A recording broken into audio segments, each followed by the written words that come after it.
Bonjour à tous, alors dans cette vidéo, on va faire la correction de l'exercice 52, page 234.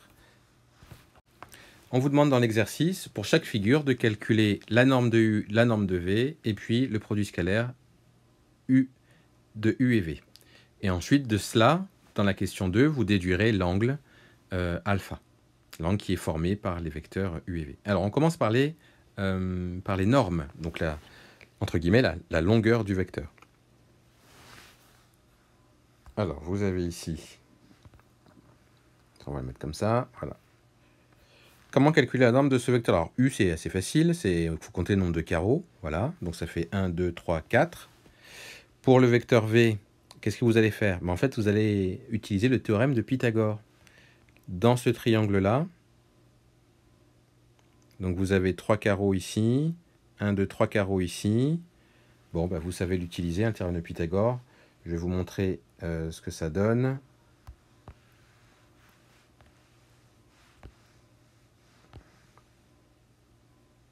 Voilà, vous devez normalement trouver pour le vecteur V, pour sa norme en tout cas, racine carrée de 18, puisqu'en fait vous avez fait 3 au carré plus 3 au carré, ce qui fait 9 plus 9, ce qui fait 18. Vous prenez la racine de 18, et voilà. Alors, je précise juste qu'après, c'est bien de simplifier. Donc, racine carrée de 18, c'est pareil que racine carrée de 9 fois 2.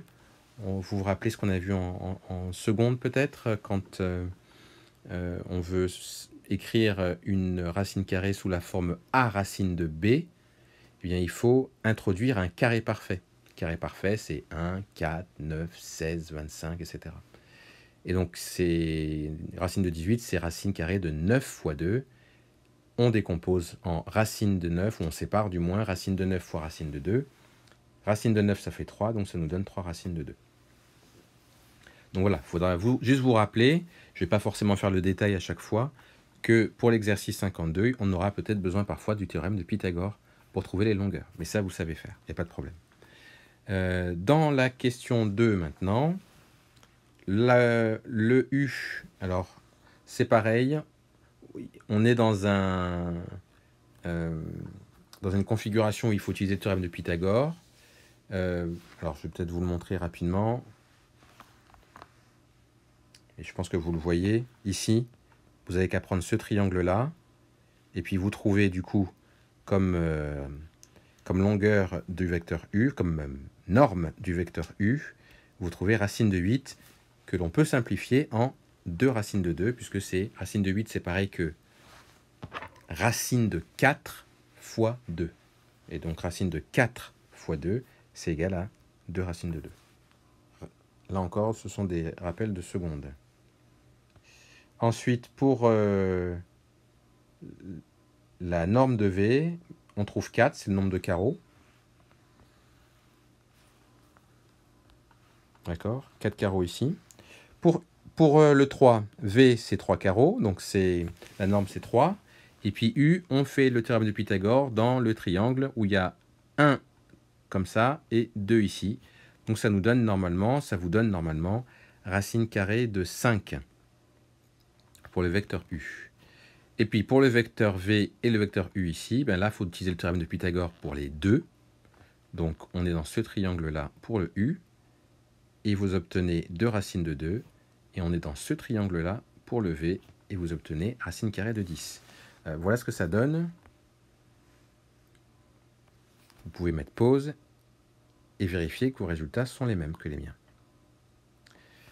Ensuite, on passe maintenant au petit b. Dans le petit b, ce qu'on vous demande cette fois-ci, c'est de donner les produits scalaires. Alors, produit scalaire de UV pour le premier. Donc là, il va falloir faire comme on a fait précédemment, les projetés orthogonaux. Donc, on projette orthogonalement ce vecteur V sur cette droite-là. Ça va donc nous donner, et je vais peut-être vous l'écrire quand même, celui-là, il arrive là, donc on obtient ce vecteur-là. Et donc, du coup, pour calculer le produit scalaire, on fait, comme les vecteurs ont le même sens, le produit scalaire est positif. On va donc faire norme de vecteur en rouge que je viens de faire, fois la norme du vecteur U. Donc ça fait 3 fois 4, et donc ça fait 12. C'est ce que vous voyez à l'écran, là. Ici. Pour le 2, cette fois-ci, on va projeter le vecteur U sur la droite qui est là, comme ça. Donc ça va me donner, ici là je fais tac, ça va me donner ça va donner ce vecteur-là en fait, le projeteur orthogonal. Donc les deux vecteurs, le vecteur que je viens de faire ainsi que le vecteur V, n'ont pas le même sens, donc le produit scalaire sera négatif. Et s'il est négatif, il va donc, ça va être égal à moins 2 fois 4, donc ça fait moins 8. C'est ça que vous devez obtenir normalement. Ensuite, pour le 3, là, on va projeter le vecteur U sur cette droite-là, ici.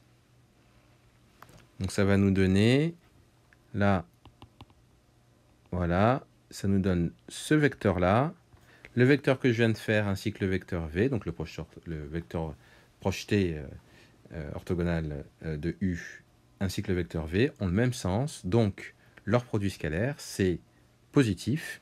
Ça va donc donner 1 multiplié par 3, donc ça fait 3. Alors, pour le dernier vecteur, je vous conseille fortement d'utiliser les coordonnées de vecteurs. Ça va être plus simple de travailler comme ça. Alors, comment on peut faire? D'ailleurs, d'abord, il faut se rappeler comment on trouve les coordonnées d'un vecteur. Alors, je ne sais pas si vous vous rappelez. Là, il faut imaginer, par exemple, je veux chercher les coordonnées du vecteur U. Il faut imaginer qu'il y a un triangle rectangle ici.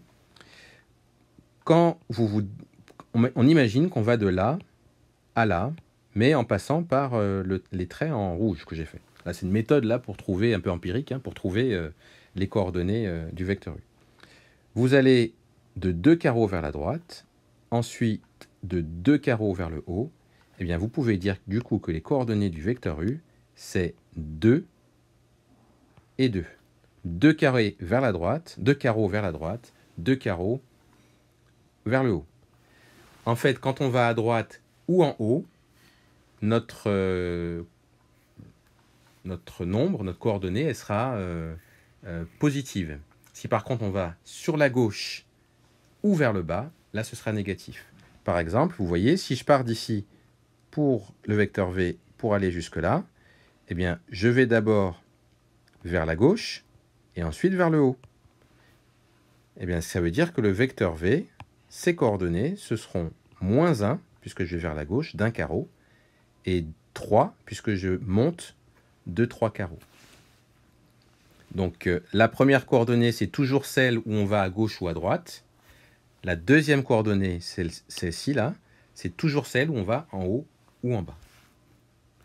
Alors du coup, maintenant, ça va être bien pratique, parce que comme j'ai 2, 2 et moins 1, 3, j'ai les coordonnées de U, ben, je peux appliquer la formule du cours, vous vous rappelez, pour trouver le produit scalaire de deux vecteurs, il faut faire x plus y. Donc c'est 2 fois moins 1 plus 2 fois 3.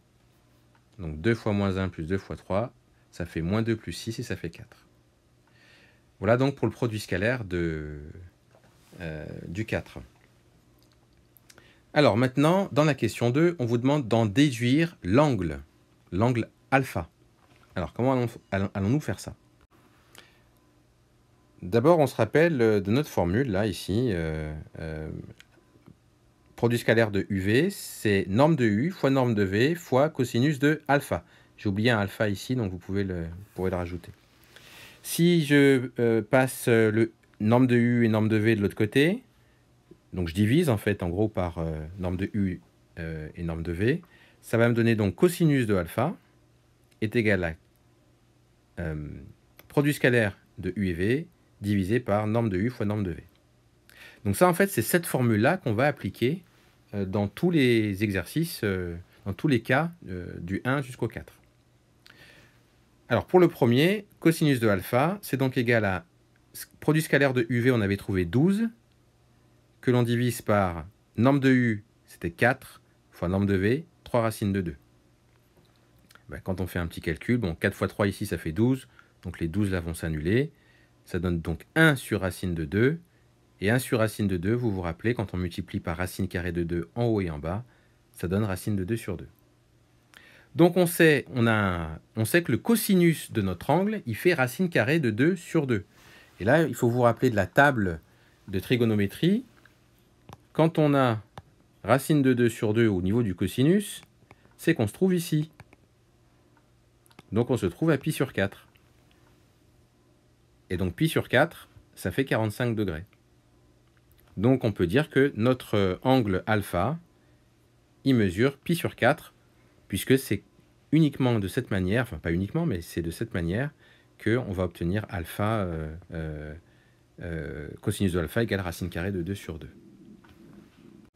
Alors petite précision aussi, vous avez remarqué que je ne me suis même pas intéressé, ça aurait pu, hein, par exemple, on aurait pu dire que ça aurait pu être moins pi sur 4, l'angle. Mais en fait, si vous regardez dans l'exercice, tous les angles que vous avez sont inférieurs à 180 degrés, si vous voulez. Donc, le moins pi sur 4, ça ne va pas rentrer dedans, quoi. Donc, c'est pour ça qu'on ne l'a pas. On ne choisit pas cette possibilité-là. Alpha, ça fait 45 degrés. On passe au 2. Cosinus de alpha, cette fois-ci, c'était égal à... Donc, le produit scalaire, c'était moins 8. U, c'était 2 racines de 2. V, c'était 4. Donc, on obtient ça. Et ça fait donc moins 1 sur racine de 2. Ce qui fait moins racine de 2 sur 2. Moins racine de 2... Pour que le cosinus de alpha soit égal à moins racine de 2 sur 2, ça veut dire que notre alpha, il doit être ici. Et ici, qu'est-ce que j'ai? J'ai 3pi sur 4. Et 3pi sur 4, ça correspond à un angle de 135 degrés. Juste pour rappel, comment cet angle, c'est 135 degrés? C'est qu'il faut se rappeler que pi, c'est 180 degrés. Donc 3pi sur 4, c'est 3 fois 180 divisé par 4. Et donc ça fait 135. C'est comme ça qu'on passe des radians au degré. Hein. Et donc on termine par le 3. Non, il y a le 3, après il y aura le 4. Donc le cosinus de alpha, c'était égal à... produit scalaire de UV, c'était 3. La norme de U, c'était racine de 5. Norme de V, ça faisait 3. On simplifie par 3 et on obtient 1 racine de 5, comme vous le voyez ici. Et 1 racine de 5, c'est égal à racine de 5 sur 5. Maintenant, ça, on ne peut pas le faire avec le cercle trigonométrique, on ne connaît pas. On est obligé de prendre la calculatrice. Et sur la calculatrice, on écrit cosinus de moins 1, enfin cosinus moins 1, ça doit être seconde cos, quelque chose comme ça dans votre calculatrice.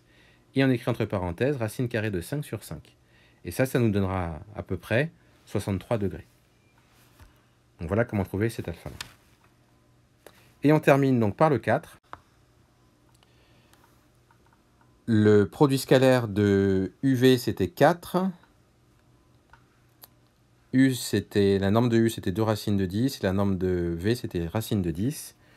Alors, je rappelle que racine de 10 fois racine de 2, on peut les calculer ensemble, puisqu'ils sont sous la même racine.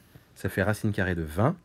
Donc, j'ai 4 sur 2 racine carrée de 20. Ça fait 2 sur racine carrée de 20.